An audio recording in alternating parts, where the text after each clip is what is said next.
Pemimpin negeri yang terpilih pada pemilu nanti punya PR yang besar untuk bisa mengembalikan kepercayaan publik yang terlanjur runtuh karena sejumlah kasus yang menjerat pimpinan KPK. Lantas, apa yang harus dilakukan Presiden terpilih nanti kita akan bahas sore hari ini di Rumah Pemilu bersama dengan Ketua KPK periode 2011-2015 Abraham Samad dan juga mantan penyidik KPK Yudi Purnomo. Selamat sore Bapak-bapak, selamat sore Pak Abraham, selamat sore Mas Yudi. Saya langsung ke Pak Abraham Samad dulu yang pertama.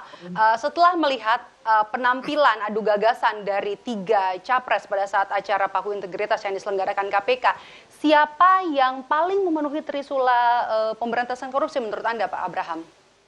Pertama kalau kita melihat ya secara jujur, setelah kita membandingkan ketiga calon ini, semua mengatakan ingin mengembalikan KPK seperti dulu, menguatkan dan menjadikan lembaga KPK seperti dulu menjadi lembaga yang independen, yang terbebas dari kekuasaan eksekutif, legislatif maupun yudikatif.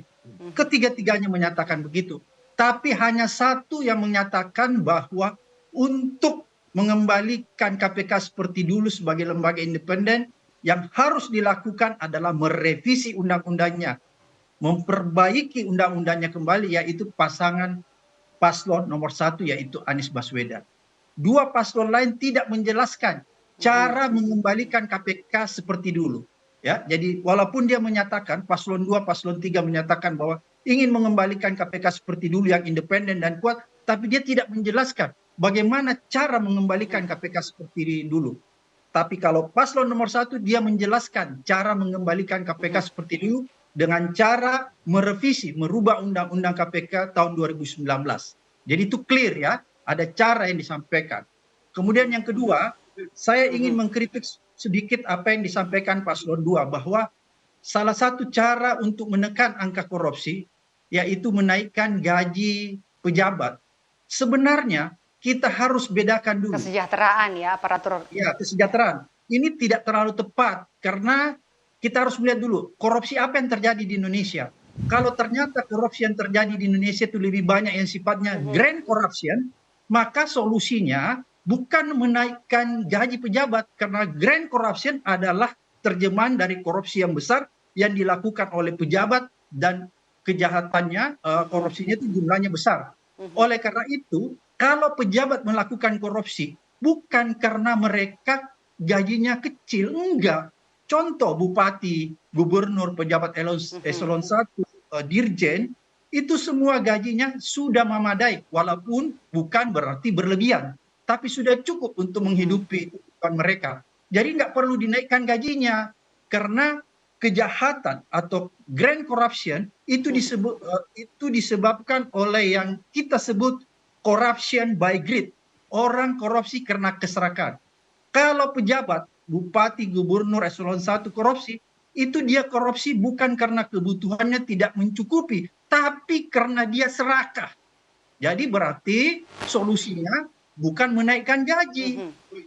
Kalau untuk menaikkan gaji itu adalah kalau korupsi itu korupsi yang kategorinya petty corruption, yaitu korupsi-korupsi kecil. Karena korupsi-korupsi kecil itu dilakukan oleh pegawai-pegawai kecil, misalnya pegawai di kelurahan, polisi lalu lintas yang ada di jalan, dan itu merusak pelayanan publik. Nah, kalau itu terjadi, korupsi kecil, petty corruption, itu baru solusinya menaikkan gaji pegawai. Tapi pegawai Pak Abraham, maaf saya potong. Itu kan kalau dari sisi independensi dan juga untuk gagasan disampaikan oleh Capres nomor 02 ya. Kalau misalnya untuk bisa mengembalikan kepercayaan publik yang jadi penting nanti untuk diutamakan mengembalikan kepercayaan publik kepada Komisi Anti Rasuah ini apa?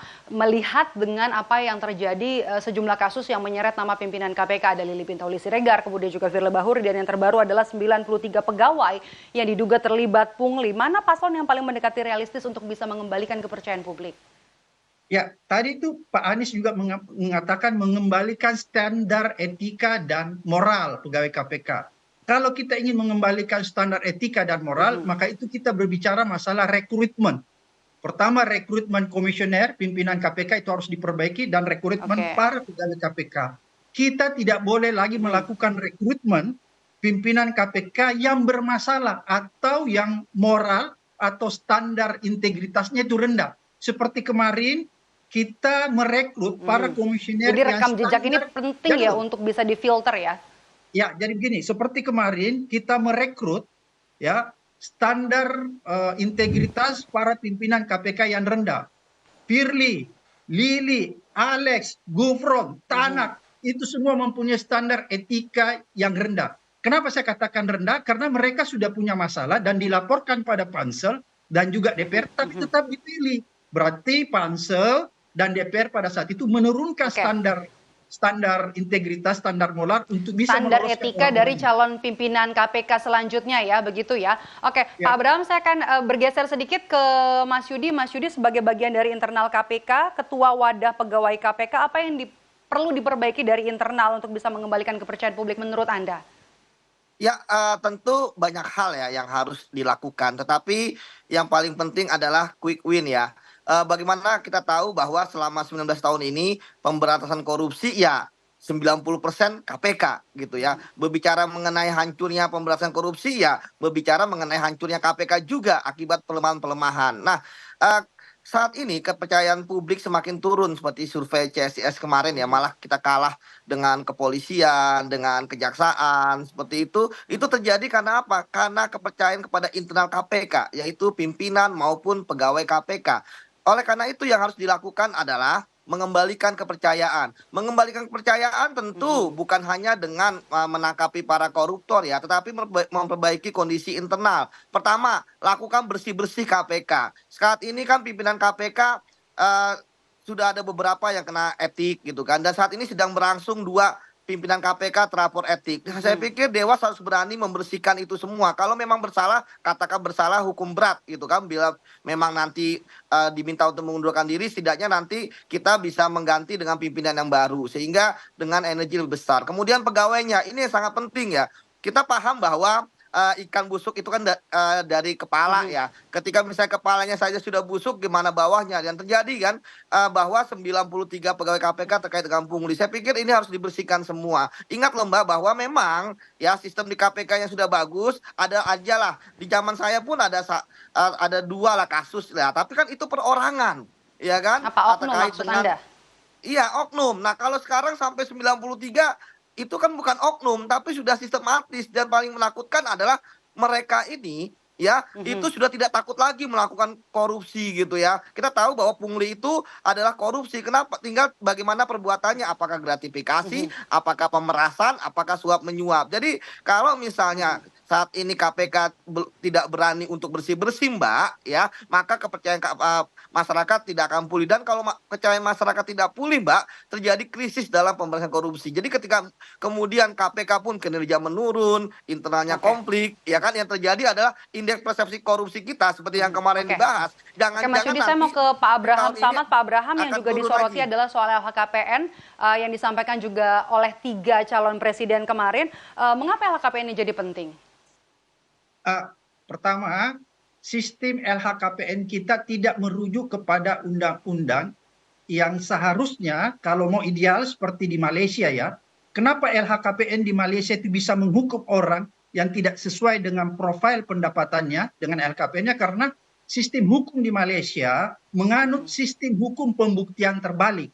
Kalau di Indonesia tidak seperti itu. Oleh karena itu, kalau ada masalah dengan LHKPN itu sulit untuk dieksekusi. Misalnya seorang pegawai negeri yang punya LHKPN tidak sesuai dengan profil pendapatannya, itu kita tidak bisa serta-merta menyeret dia untuk disidangkan melakukan pelanggaran.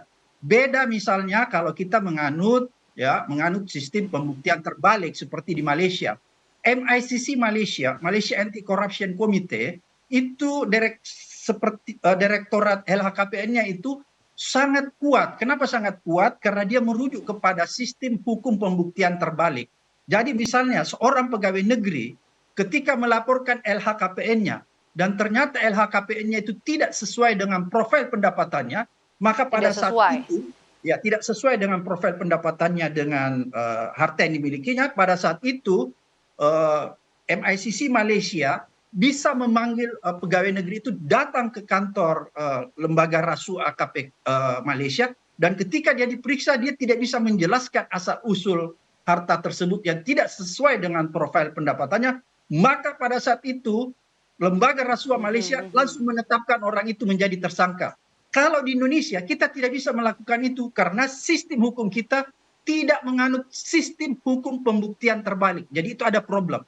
Oleh karena itu kalau kita ingin memperbaiki dari hulu hingga hilir pemberantasan korupsi, maka kita harus juga memperbaiki ada beberapa regulasi. Misalnya tentang sistem hukum pembuktian terbalik. Kemudian kita harus segera merampungkan undang-undang perampasan aset dan segera mengevaluasi remisi terhadap koruptor, karena ini yang membuat koruptor tidak pernah jerah.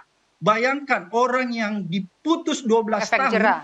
Oke. ya nggak menimbulkan efek jerah, itu remisi. Bayangkan orang yang diputus 12 tahun bisa mendapat remisi menjadi 6 tahun, dia cuma menikmati di hotel Prodi itu cuma 6 tahun. Jadi tidak ada efek jerah.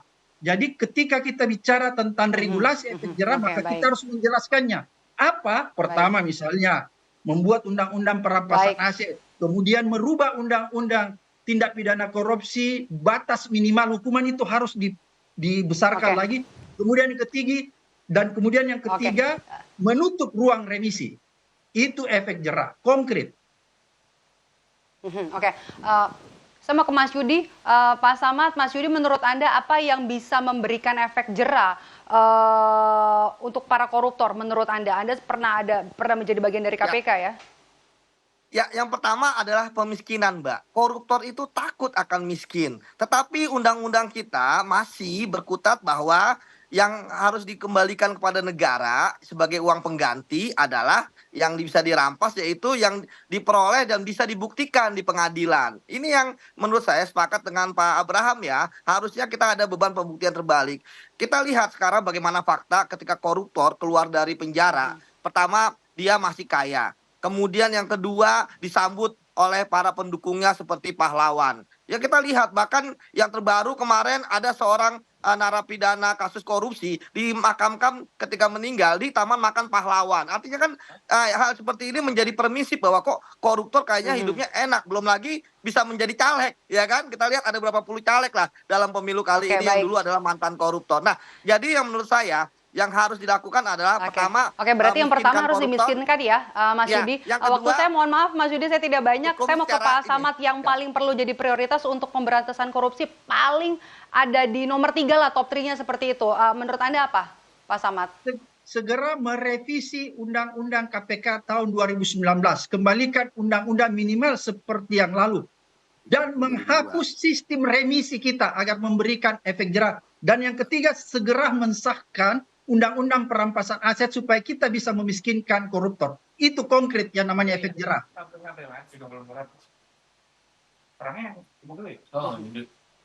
Oke, baik.